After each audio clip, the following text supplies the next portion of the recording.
Mountain State Mysteries contains adult content that may not be suitable for all audiences. Listener discretion is advised. I'm your host, Mark. And I'm Courtney. And this is Mountain State Mysteries.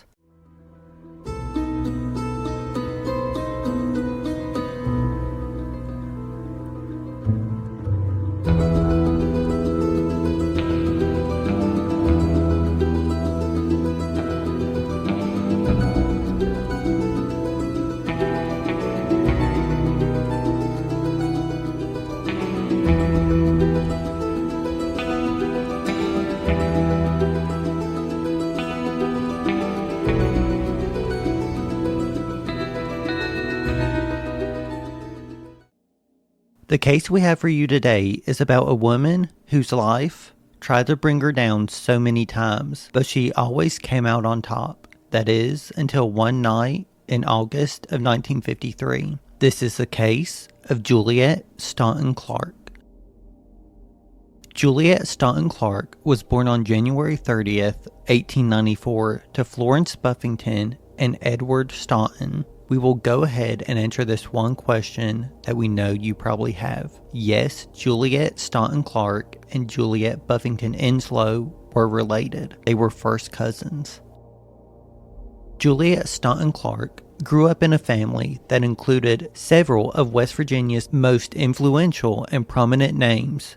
Her mother's father was Peter Klein Buffington, the first mayor of Huntington, West Virginia. Her father is remembered as one of Kanawha County's elite Republican leaders and one of the men who helped mold a fledgling street railway system into the Charleston Transit Company. In 1960, Juliet graduated from Smith College, a prestigious women's liberal arts college, which holds a special place in the hearts of its alumni. In September of 1960, Juliet married Buckner C. Clay, who was an attorney at what is now Spillman Thomas and Battle in Charleston. The couple would have two sons, Buckner Woodford Clay Jr., who was born May 23, 1919 in Pittsburgh, Pennsylvania, and Lyell Buffington Clay, who was born December 15, 1924 in Baltimore, Maryland. On November 23, 1923, Buckner Clay passed away from a lingering illness. In the Hinton Daily News, it said, quote, "He was one of the most prominent members of the West Virginia Bar and was known well by the legal fraternity throughout the state. He always took an active interest in the civic affairs of Charleston, and his passing away was a sad blow to the best interests of that city." Clay came from an old Kentucky family, being born in Paris, Bourbon County, December 31st, 1877. He graduated from University of Virginia and located from the College of Law at the University of Charleston in 1893, where he has been permanently located ever since. Funeral arrangements were not yet completed this afternoon, end quote.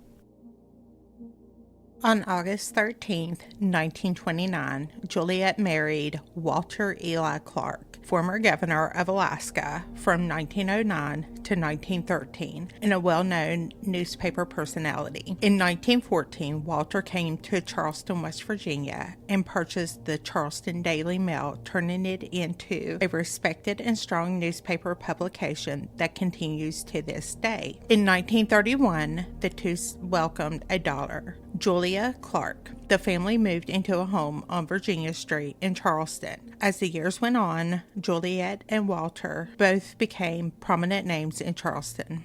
Juliet played a very active role in local politics and served as the president of the Charleston Garden Club in the Charleston Junior League. Walter was known for his love of horticulture and flowers. On February 4th, 1950, Walter Eli Clark passed away from a heart attack. His obituary read, quote, "Walter Eli Clark, 81, owner and editor of Charleston Daily Mail, died in a Charleston hospital at 1:27 p.m., 2 hours after suffering a heart attack at his home, 1598 Virginia Street East. He had been in comparatively good health recently. Mr. Clark suffered recurring heart attacks in recent years. One of the city's most prominent civic leaders, Mr. Clark came to Charleston April 16, 1914, and a proprietor of the Charleston Mail, which is now the Charleston Daily Mail. Column widely read, Mr. Clark's personal editorial column, quote, "At this hour," end quote, which appeared on the front page of the Daily Mail, was one of the most widely read columns of the state. Born in Ashford, Connecticut, January 7th, 1869, the son of Orrin Andrus Clark, was graduated from Wesleyan University. When Mr. Clark came to Charleston a year later, he began to campaign to make Charleston the, quote, Rose City of the East, end quote, and was the founder of the Charleston Rose Society. Serving as its first president, he took an active interest in the society and took part each year in the annual Rose Show. At the time of his death, he was the society's honorary president. The success of the Rose Show won him wide recognition, and he was elected president of the National Rose Society, serving from 1928 to 1929. He also was an ardent believer in the Charleston Community Chest, of which he was one of the founders. Mr. Clark was a member of the Canal Presbyterian Church, the Canal and Edgewood Country Clubs, and the, quote, Metropolitan and Chevy Chase Club in Washington, D.C., end quote. Mr. Clark's first marriage was to Lucy Harrison Norville of Washington, D.C. and Lynchburg, Virginia, who died in 1920. He married Mrs. Juliet Staunton Clark Clay in Charleston in August of 1929. She survives. Also as a daughter, Miss Juliet Clark at home. Service will be 4 p.m. tomorrow at Canal Presbyterian Church. Dr. Bernard E. Vanderbeek, minister, will officiate, and burial will be in the Mount View addition of the Spring Hill Cemetery. Pallbearers will be Jack Morrisavant Jennings, Dick Hudson, South Hall Burke, J.B. Martin, Howard Wolf, Clyde Jenkins, Arthur McQueen, Robert Thompson, Frank Polk, all employees of the Daily Mail, end quote.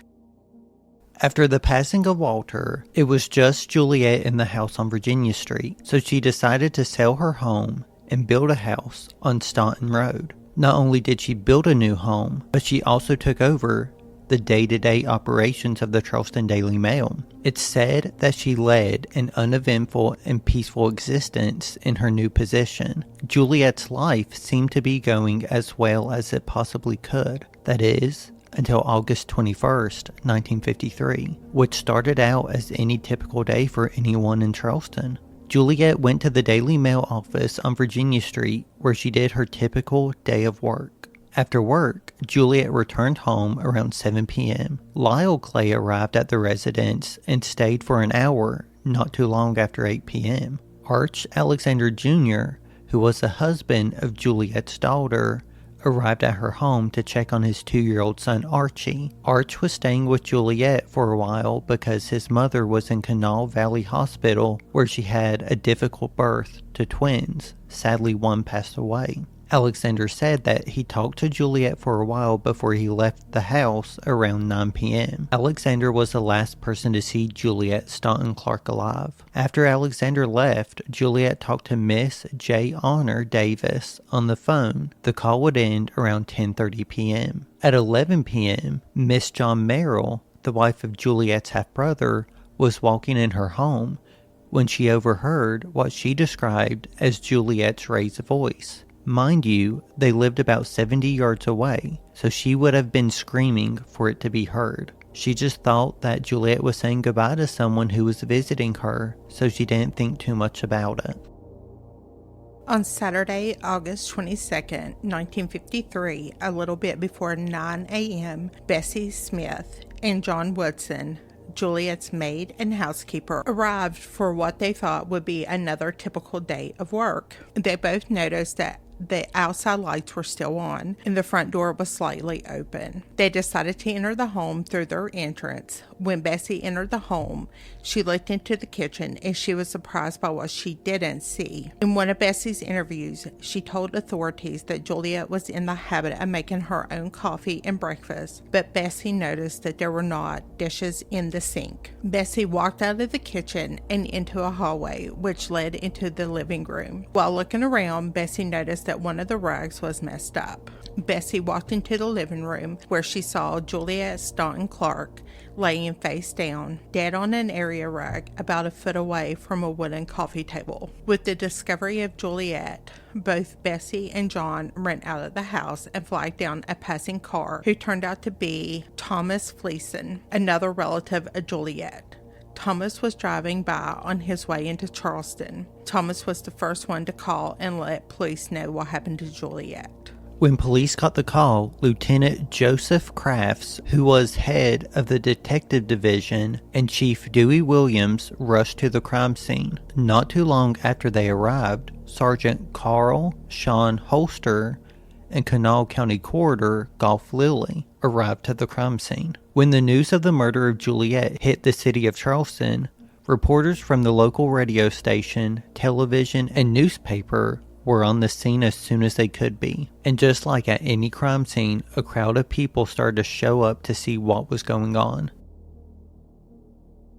During his investigation, Lilly noticed injuries to Juliet's head and face, thinking that at first she was shot with a pistol. Quote, Miss Walter E. Clark, 59, the principal owner of the Charleston Daily Mail, was found dead on the living room floor of her Loudon House home today, and police said she apparently been murdered. She had been slain by a pistol shot wound through the right eye. The left eye was blackened and discolored. Chief of Police Dewey Williams said that it looks like murder, end quote. Williams said that, quote, a final official verdict would await on autopsy at Charleston General Hospital by Dr. Walter Putzgar, end quote. Later, it was revealed that it wasn't a bullet hole that killed Juliet. It was actually a small penetration caused by a heavy blow from a blunt object. So basically like a knob, hammer, or something with a sharpened edge. Juliet's autopsy revealed that she had at least 3 blows to her head, which any of the 3 could have been the fatal blow that killed her. Her skull had been fractured in 3 different places. Sadly for Juliet's death wasn't instant. She died from internal hemorrhaging, which could have taken up to 5 minutes. The floor around Juliet's body was covered in dried blood.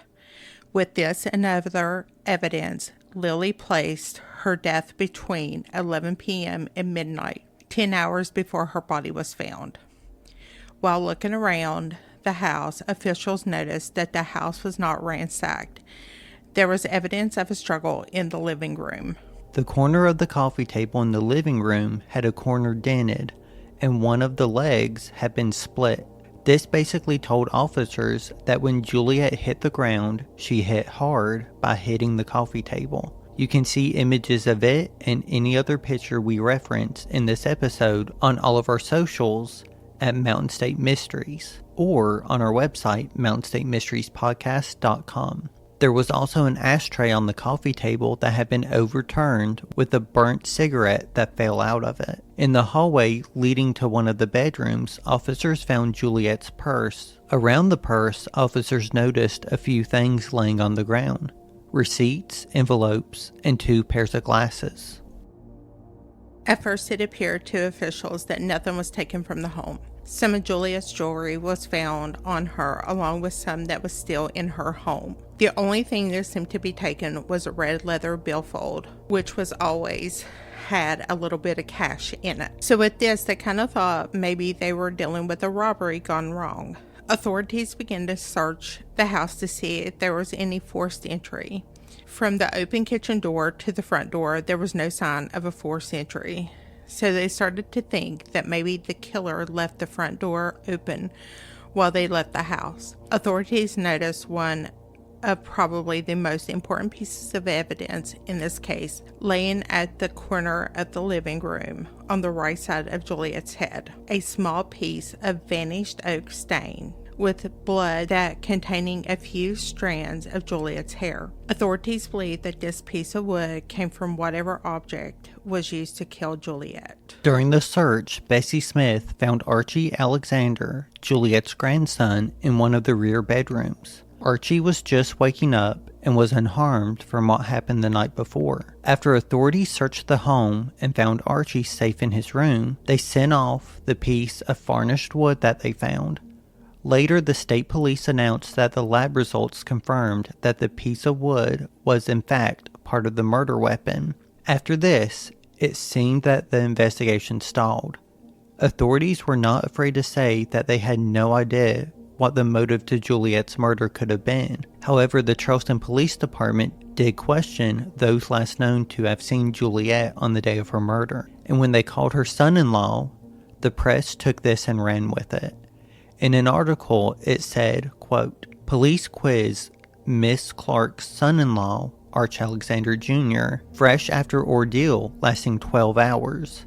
The son-in-law of socially prominent Miss Juliet Staunton Clark was questioned continuously for more than 12 hours yesterday about her murder. The long ordeal was recessed at 11:40 p.m. last night, and Arch J. Alexander Jr., who married Miss Clark's only daughter 3 years ago, was released unconditionally."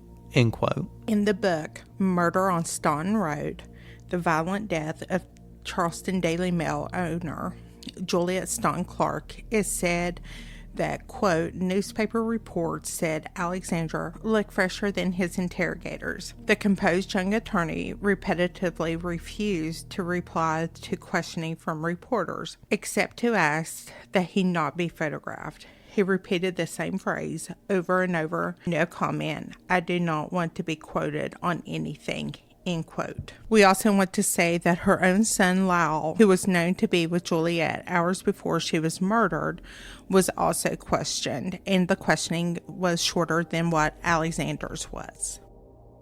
With the questioning of Alexander, officials made it clear to the public that he was just being brought in for routine questioning, and that they should not make any conclusions with him being brought in. Mayor John T. Copenhaver said in an article from the Charleston Daily Mail, quote, "It would be most unfortunate to point the finger of accusation at one who was examined merely because of the examination itself.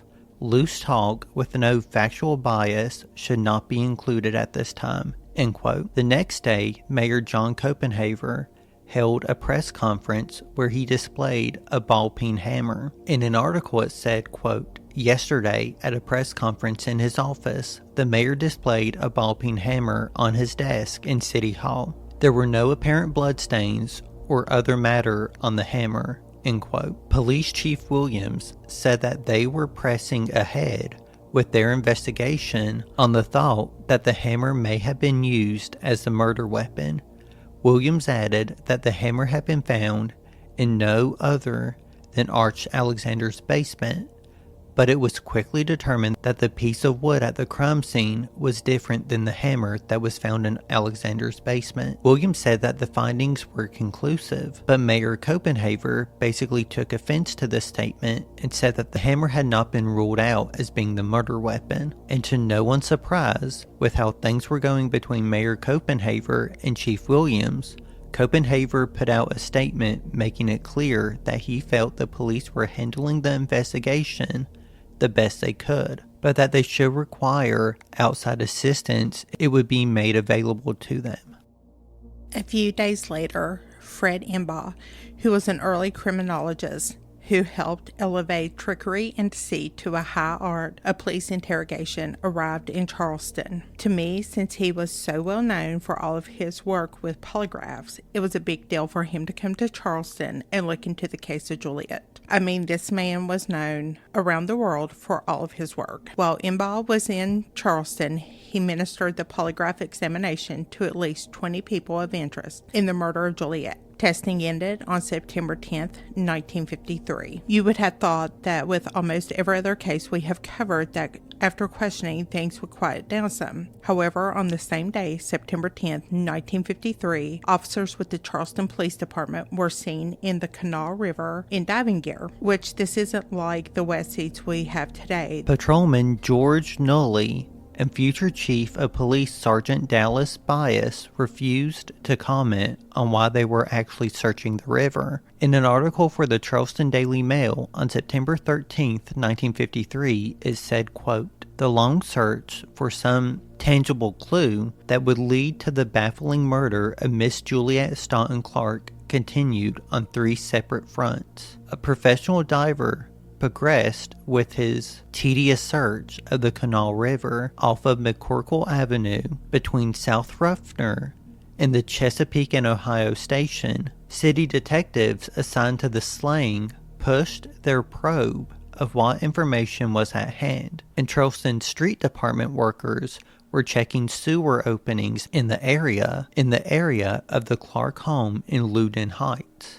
The quest in the river and sewer openings is for a possible murder weapon used in the brutal killing. Mayor Copenhaver said the search along the river is being made by Tom McGuffin, a professional diver from Point Pleasant. Mayor Copenhaver said it was possible that the killer in the driving from Loudon Heights had disposed of the murder weapon in the river after reaching McCorkle Avenue or while crossing the Southside Bridge. He said it is possible that the river will be searched from bank to bank beneath the bridge." End quote. Around this time, Imbaugh sent his final 3-page report to the Charleston Police Department on September 16, 1953. In an article for the Charleston Daily Mail, it said, quote, "A written report of the findings of Dr. Fred Imbaugh of Chicago during the 6 days he spent here, aiding in the unsolved murder of Mrs. Juliet Staunton Clark, was received here today," Mayor Copenhaver announced. The report contains of 3 pages, a single-spaced typewritten copy, and its summation and analysis of the nationally known criminologist's conclusions. But Mayor Copenhaver said he would not make the report public. A few days later, the search of the Canal River ended. We want to say that during our research, we actually found that some people came up to the river to watch them search the bed of it. We can only imagine what they found at the bottom of the river. Honestly, I feel like if we were in Charleston at the time, we would have totally been there. I know for a fact we would have been there, and good God, as nasty as what it is today. Oh, I could only imagine. I would say probably, and I don't know why, I feel like it would probably be 10 times nastier back in the day. Oh, yeah. There's probably like 3 head of fish in there. So true. And on September 20th, the investigation took another turn. In a Charleston Daily Mail article, police announced that they were looking to identify everyone who purchased a copy of a magazine called Air Progress. They refused to say why they were looking for anyone who purchased the copy, but in an article from the Charleston Daily Mail, it said, quote, "A semi-official publication dealing with advances in progress in aviation catapulted into the spotlight yesterday in the month-old investigation of the murder of Miss Juliet Staunton Clark." Without elaborating, the City Detective Bureau announced that it was trying to locate purchasers of the magazine Air Progress. The annual publication was placed on sale at newsstands August 21st, the night of Miss Clark's death, the night Miss Clark was beaten to death. In a prepared statement, investigating officers said, quote, "The City Detective Bureau, in its investigation of the murder of Miss Juliet Staunton Clark, urgently request that all persons having purchased in the city of Charleston the magazine Air Progress, of which there were not too many copies distributed, contact Lieutenant Joe Kraft, Sergeant W.W. Fisher, or Detective Mayford Haynes, either in person or by phoning the Detective Bureau at 2-5403. The magazine retails for 50 cents. And its title is further explained by a footnote which says, quote, "History of Aviation by the editors of Air Trails," end quote. The 1953 to 1954 issue contains 500 illustrations and concentrates heavily on military aircraft. The cover shows a military jet in flight with the label, quote, "Today," end quote. A second picture of an old-fashioned biplane labeled, quote, "Yesterday," end quote, and a third picture of a futuristic jet aircraft titled, quote, Tomorrow, end quote. Almost everyone who purchased a copy of the magazine was located and questioned. Nothing really came from this search at the end. After this, not much happened in the case. However, the public kept pressure on Charleston City Hall and the police department because they wanted the killer to be brought to justice. And to no shock, the combination of public and political pressure led to backlash.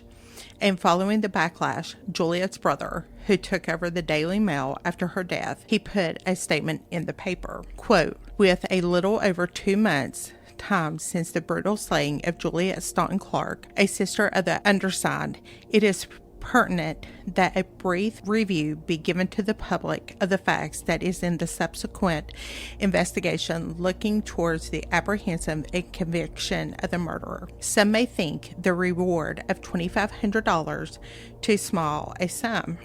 This newspaper and members of Mrs. Clark's family are able and willing to increase the reward many folds if such would in any way expedite apprehension of the criminal. The amount was arrived at after consultation with authorities with proven experience. Advice was given against the adoption of a larger figure. From the outset, the family has preferred financial and other aid in the employment of the outside investigators or anything else of help, but repeated conferences with able representation of the municipal and state authorities and the Federal Bureau of Investigation, as well as Dr. Fred Embaugh, a nationally known criminologist, we have concluded that the investigation is in able hands. We have intimate knowledge of the tremendous amount of work which has been done. We know what is being done, and we know much of what is planned. The newspaper has published all the pertinent facts, but it has not seen fit to publish all of the rumors and the host of details in the investigation, which might well damage reputation of innocent people. Also help to render the work of the authorities. It is foul business. It is heartbreaking business, but it will be solved. The authorities are determined to solve it. We of the family and newspaper know it will be solved.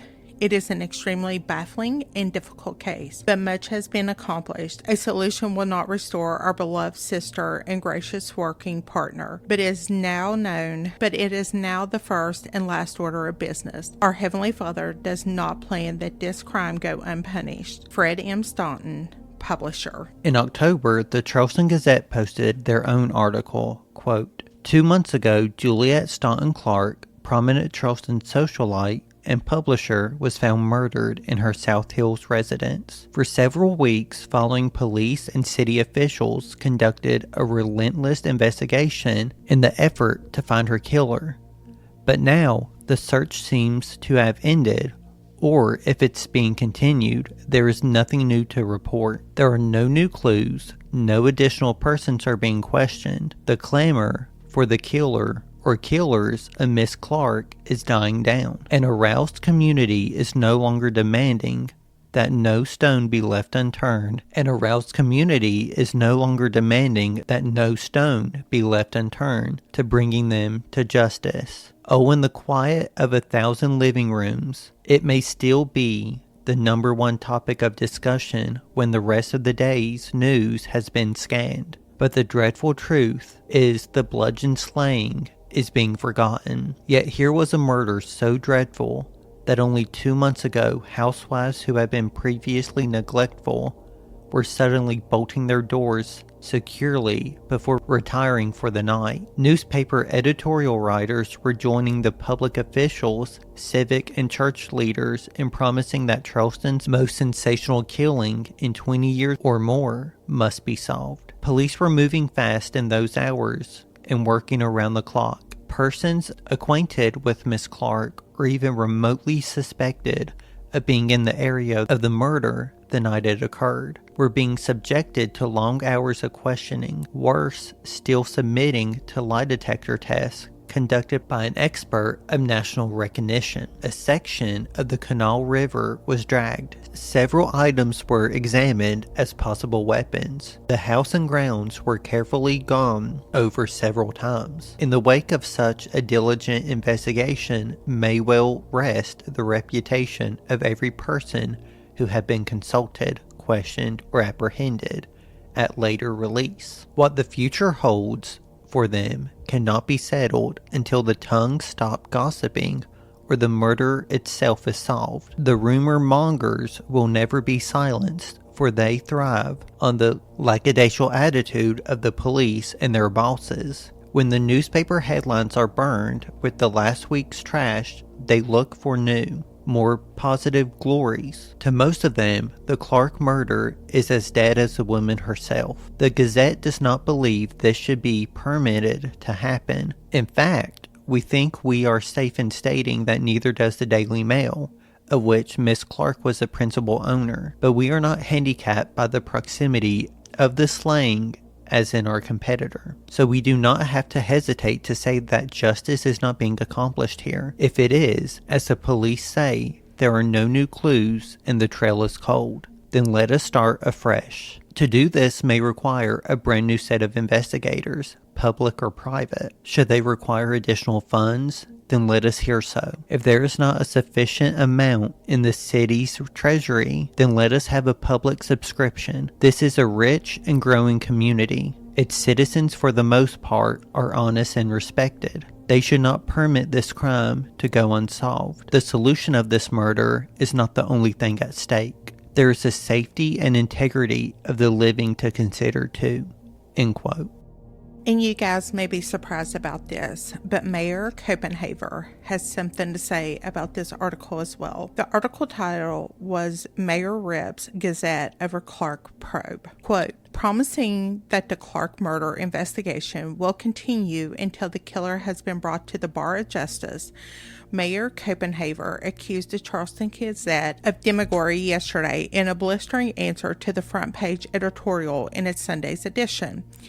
The mayor charged, number one, the Gazette editorial was not written in good faith. Number two, it represented another step to unjustly embarrass the family of Juliet Staunton Clark, the Daily Mail, the police department, and the present administration. Number three, the Gazette writes itself a letter when something is too bad for even the Gazette to print as its own. A, quote, cowardly was to strike at an adversary, a competitor, or a political cow, but that does not deter the Gazette," end quote. Number four, the Gazette does not believe in law enforcement to the extent indicated by its editorial. He went on to defend the actions of the police and City Hall by talking about the hours and dollars that have been put into the investigation. He included the search of the Canal River and bringing in Dr. Imba. He also said that the investigation was far from over. On October 27th, the Gazette had a reply from Mayor Copenhaver. Quote, "Mayor should leave Clark investigation to the police. Quit seeking political gain. The mayor of Charleston, in an obvious moment of wrath, has endeavored to discredit this newspaper while defending his administration's handling of Juliet Staunton Clark's murder case. The procedure is an old one with the mayor. Next week, when we write something he likes, he will use the same number of words while praising us. But we are not interested in his opinions of the press at this moment, and we suspect that the public, which has been extremely patient, is not either. What everyone hopes for, and has a right to expect, is a solution of the most sensational killing in a generation or more. For the city's chief executive to roam all over the lot in trying to protect his political record and not take definite action is becoming more tiresome by the day. To put it frankly, the mayor's chickens have come home to roost. When the Clark case broke more than 2 months ago, Mr. Copenhaver immediately installed himself as the poor man's Mickey Spillane, and to the confession of both the public and the police department, he has been hamming up the act ever since. Now the murder has gone unsolved, and because the Gazette mirrors the thinking and alarmed citizenry, is expressing growing impatience. He has seen it fit to question our methods of publishing a newspaper. We are content to leave his decision without readers, and we think that the mayor should leave the business of trying to find the killer or killers of Miss Clark to the men who have been trained to do this work. If they are no nearer a solution, which they have indicated for the past several weeks, then we can see nothing wrong with the proposal that they seek additional help. We join with the mayor in sharing his concern of the cost of the Clark case. We repeat that if the city's finances are endangered because of it, then the public subscription is in order. He needs only say the word, and the Gazette will do everything in its power to further such a campaign, end quote. On February 9th, 1954, Juliet's brother posted a new reward on the front of the Charleston Daily Mail. Clark's reward raised to $15,000, leading to finding the killer of his sister. The case seemed to die down a little bit. That is until October 6, 1954, while addressing a fellowship dinner at the Boyd Memorial Christian Church, Mayor Copenhaver was asked a question about the murder of Juliet Clark and responded, quote, "The police and city knew the identity of the killer, but lacked the evidence to make a conviction," end quote. He also said, quote, "Unless some new piece of evidence is turned up, there is a little chance that the person guilty of the crime will ever be prosecuted," end quote. His words were printed yet again in the Charleston Gazette, and he, of course, fired back. He claimed this time that the publication was not playing fair in printing remarks he described as casual and not on the record. And what's crazy, this entire time, more than the Charleston Gazette had his statements in the paper. I guess he only wanted to go against them for some reason. The hard times during 1953 to 1954 caused a strain on the marriage of Julia Clark and Arch Alexander. 4 months after the death of one of her twins and the murder of her mother, their son, Arch Alexander, died in the hospital. In a newspaper article, it said, quote, "Arch J. Alexander, 3-year-old grandson of late Miss Juliet Staunton Clark, dies Tuesday night in Charleston Memorial Hospital from complications resulting from burns suffered 15 days ago. The child's death follows less than 3 months of the murder of Miss Clark in her Luton House home. He was the only other known occupant of the house at the time of the murder. The murder remains unsolved," end quote. In August of 1954, Julia and Arch filed for divorce. Time went on during the years, but through the 1950s, the case would make headlines 3 different times. Each time was brought up by a phony confession, either out of wanting the reward money or just out of them thinking that they actually did it when they did not. Mayor Copenhaver and the Charleston Police Department followed each and every single lead with each confession, but always turned up empty-handed. As time went on, the investigation into the murder of Juliet Staunton Clark, it was cleared it would never be closed. This August will make 71 years of the unsolved murder of Juliet Staunton Clark. The legacy of Juliet has not left Charleston. The Daily Mail is still in operation, and her family still has a legacy in Charleston. The Clay Center was built in honor of Buckner and Lyell Clay. Today, the Charleston Daily Mail and the Charleston Gazette have merged and became the Charleston Gazette Mail. The home that Juliet built and where she was murdered still stands on the hills of Charleston, West Virginia. Courtney, do you have any final thoughts on this case? In all honesty, I think it was just odd that they never released Dr. Imba's report. And I honestly feel that they knew the entire time who it was. And I feel because they didn't have the murder weapon, that they didn't feel like they had enough evidence to convict a person. And in all honesty, I can say shame on them. I don't care how much that they spent on this case or whatever. It's just a shame on them. Mark, Do you have any final thoughts? Honestly, my only final thought is that I believe it was Arch. I fully believe it was Arch. I fully believe it was a hammer. Don't know how he got rid of the hammer or where the hammer is. But I fully believe because he was a prominent member of Charleston and his family was prominent members, that it's kind of just like the other cases. He kind of just got away with it, and money talks. Stay tuned for our next episode, where we will be telling you about a murder that has left people asking more questions than they've been receiving. If you find yourself enjoying Mountain State Mysteries, take a second to follow and rate it on your favorite podcast platform. It helps others find good West Virginia true crime podcasts. Don't forget to follow us on Instagram, Facebook, and TikTok, all at Mountain State Mysteries. Do you have a case you want us to cover? Email us at mountainstatemysteries304@gmail.com. For the show notes, check out our website, mountainstatemysteriespodcast.com.